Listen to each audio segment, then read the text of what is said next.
Dog nutters chose to live like this, dog-free. A friend of a friend needed a dog sitter for the weekend.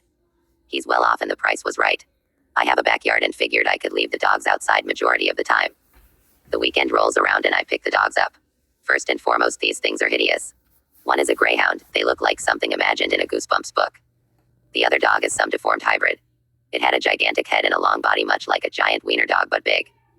But being ugly isn't a crime, so I let them in my car and they were quite the whole ride home. We get to my house and just when I'm thinking, this won't be too bad, I let them in the front door. The Babadook and the deformed hot dog start losing their shit. They start playing in my kitchen. Everything dogs do is violent, so they were knocking into my counters and bumping into my legs. I get pissed and yell at them to go outside. They rush out the door and I think that's done and over with. Then I hear this disgusting high-pitched squeal.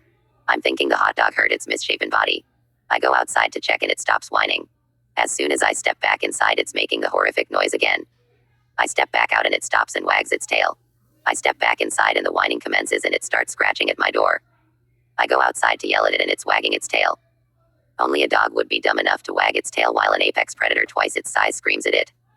The dog continues whining unless I'm outside, so it can literally just sit and stare at me.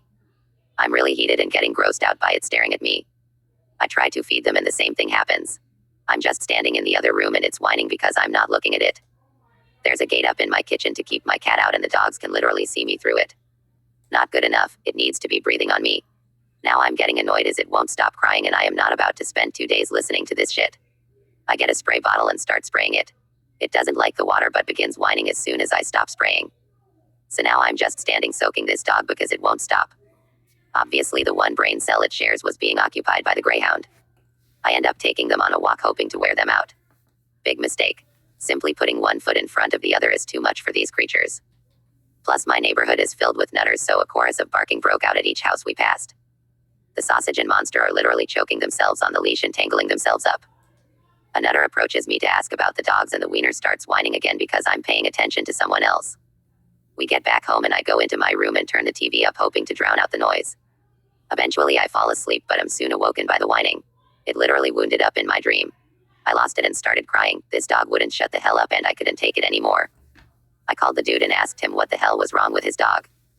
He laughed and said it just meant the dog loved me so much and it was one of the perks of having a dog.